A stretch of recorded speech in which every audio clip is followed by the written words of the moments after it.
Crushing and shaping is a procedure that turns old hot mix asphalt pavement into a new aggregate base. A well-constructed road depends on a good base.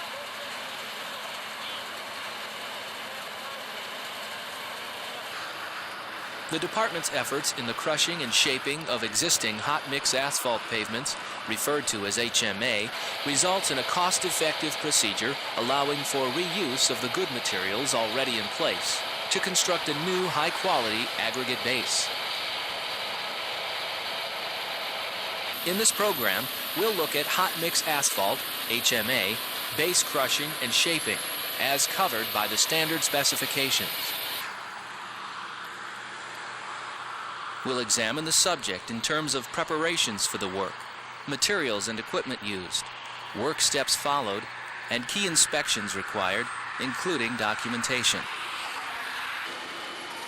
Crushing and shaping consists of trenching, scarifying, and crushing existing HMA pavement, as well as mixing, spreading, shaping, compacting, and trimming the crushed materials to the proper elevation and cross-section. New material is added if required.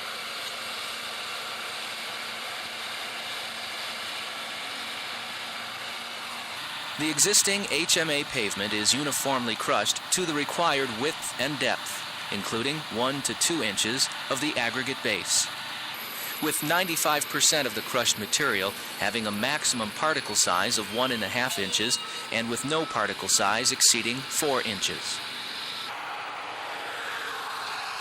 Water is also added as necessary, both for moisture density control and for dust control. This program includes scenes from various crushing and shaping projects, enabling you to note both differences and similarities from job to job. Your responsibilities as an inspector on crushing and shaping projects focus on ensuring that the materials, equipment, work methods, and the end result are as specified in the contract. Toward that end, you check, measure, test, observe, mark, document, and otherwise verify that everything is done correctly and safely. First, we'll look at the preparations you should make to inspect crushing and shaping projects. To begin, the work is governed by the contract documents, the special provisions, specifications, and plans. You'll need to get familiar with the contract documents before the project gets underway and refer to them often as the work progresses.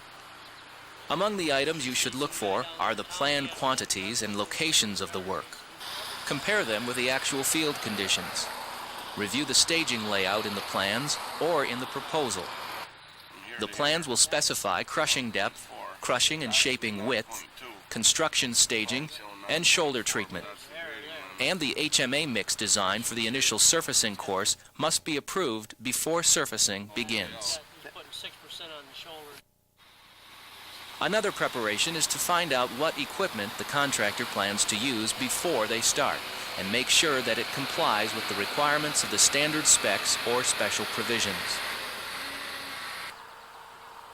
Along the project, curves with super elevation should be checked before construction begins to allow for correction.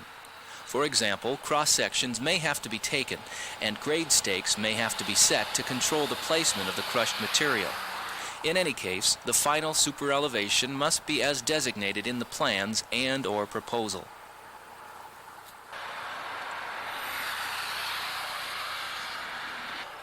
Finally, before the actual work starts, see that traffic controls are set up according to the maintaining traffic section of the project proposal.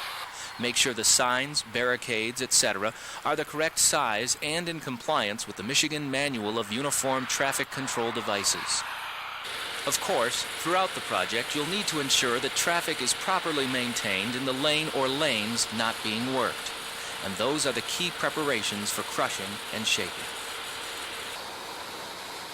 If cold milling is required before crushing, the shoulders may end up higher than the lowered pavement surface, and that affects drainage. Be sure the contractor reshapes the shoulder to allow the roadway to drain properly. Also, be sure that both the cold milling and the shoulder reshaping are done to a common ending point every day. Make sure, too, that the ends of the milled lanes are ramped to the existing pavement for traffic. Finally, any pavement removed by cold milling, known as RAP, which stands for recycled asphalt pavement, may end up being recycled as a component of the HMA mix used in the new pavement courses. Note on your report where this material is being delivered and used. Some projects may require trenching when shoulder thickness is less than the mainline pavement. With the engineer's approval, the HMA shoulder may be bladed onto the mainline surface to be crushed along with the pavement. To achieve a uniform pavement structure thickness, the crushed base needs to be widened. Trenching creates room for this widening. Aggregates removed by the trenching can, if suitable, be allowed as shoulder aggregate and windrowed outside the proposed paved shoulder. Be sure the contractor shapes the windrow to a safe temporary cross-section. Have the contractor cut small ditches through the windrow to permit drainage. And note these limitations. Some trenching operations may not be performed beyond the distance which will be backfilled and compacted the same day. Check the plans or proposals for the specific staging details. The low shoulder left by the trenching is a hazard to vehicles. Make sure the contractor marks the trench with appropriate construction signing and lighted drums to alert motorists. After the trenching comes the crushing. Reclaimers are the type of equipment used in this procedure. Specifications require that the crushing machine be a self-propelled rotary reduction machine capable of crushing and mixing the pavement with the underlying aggregate base to required size and depth.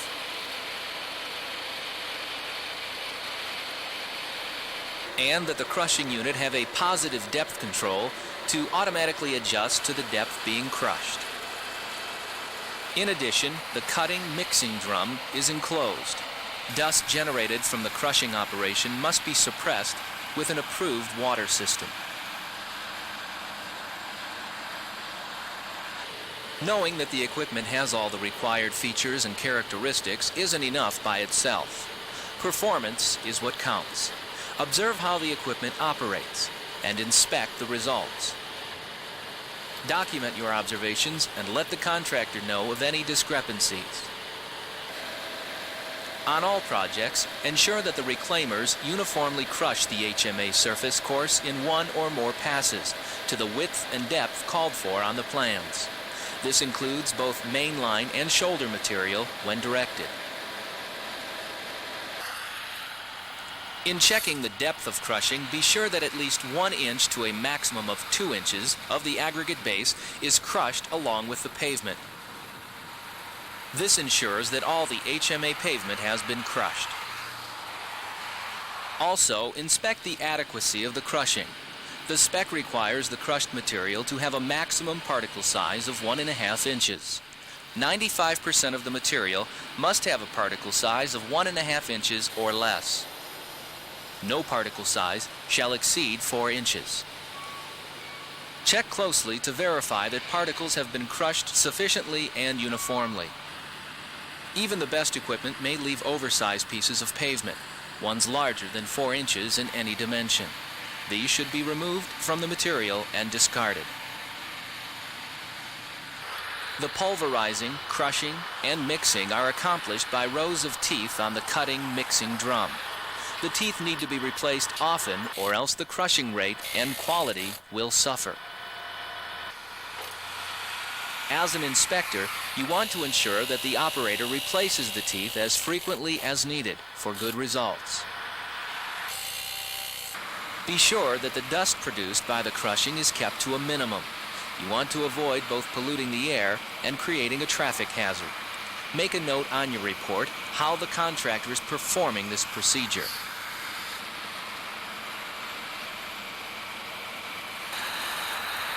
The next step of the operation is to mix, spread, and compact the crushed material to the dimensions shown in the typical cross-section. Although the crushing units mix the material quite well, more blending may be necessary. The crushed material is uniformly spread and compacted to the dimensions shown on the plans.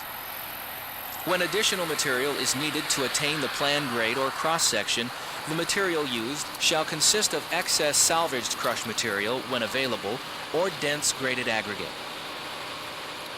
Aggregate added shall be either spread uniformly prior to crushing or placed on the crushed surface and remixed to the full crushed depth to obtain a uniform mixture. Motor graders are used for the spreading and additional mixing.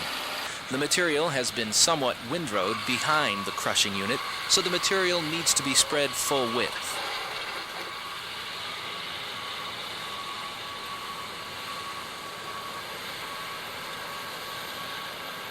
As the grader makes its passes, the blade rolls the material over and completes the blending of particles.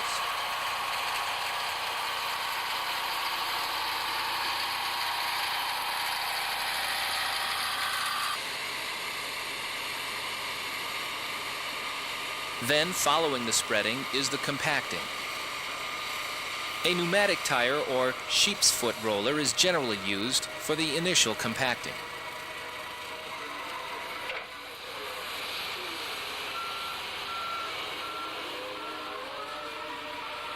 The material is then watered to give it the proper moisture content needed for adequate density to be obtained.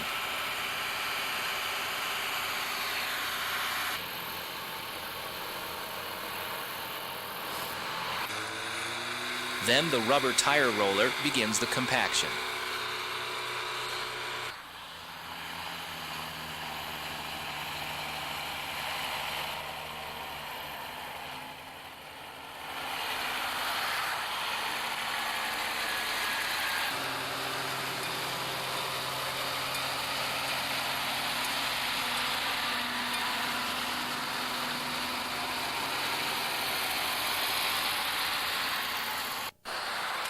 Followed by a grader doing initial trimming of the partially compacted surface.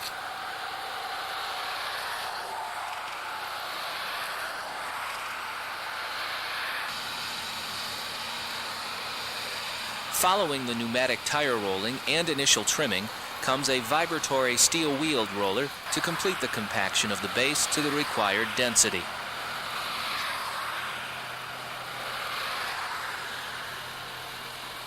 The aggregate is of a uniform mixture and density when placed on the road. The crushed material must be compacted to not less than 98% of the maximum unit weight at a moisture content less than optimum as obtained by the Michigan Modified T180. The density inspector on the project will handle the field testing. You need to be aware of the results and note the approved density testing locations on your report.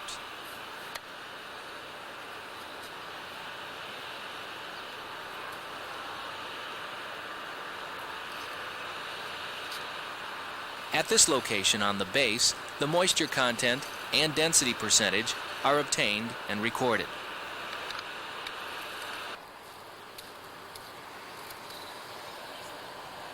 If there are locations where the moisture density test results fail to meet the requirements, you must inform the contractor about them.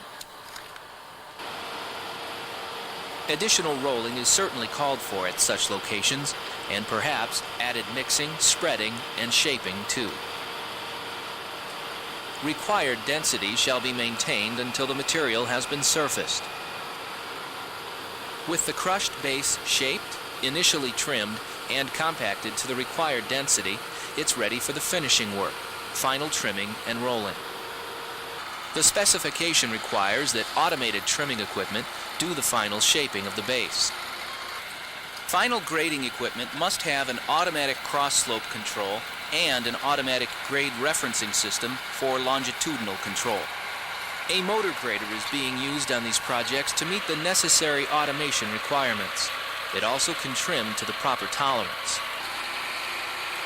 Behind it, the contractor's personnel check the slope just trimmed with a template. They also measure over to and mark the shoulder line.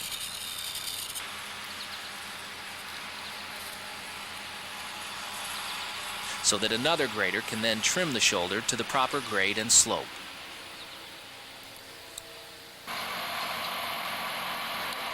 On this project, a fine trimming machine is being used to fine trim the base to the proper tolerance.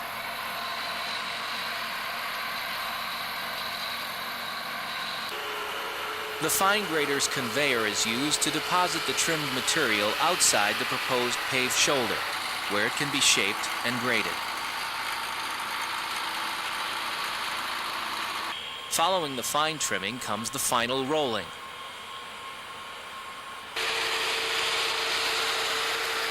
Since density has already been obtained, this rolling is for finishing the surface following the final trimming.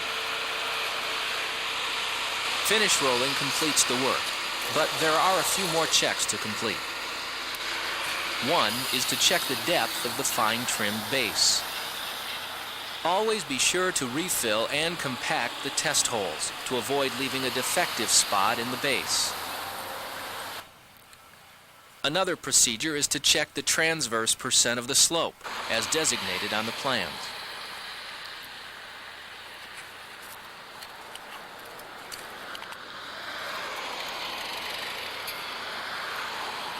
Along with checking the slope, use a 10-foot straight edge to longitudinally and transversely check for surface smoothness. The maximum allowable variance between the surface and the straight edge, any two contacts with the surface, is 1/2 inch, or as shown on the plans. Just prior to paving, any undulations or variations from the criteria specified should have been corrected. That brings us to the end of hot mix asphalt base crushing and shaping.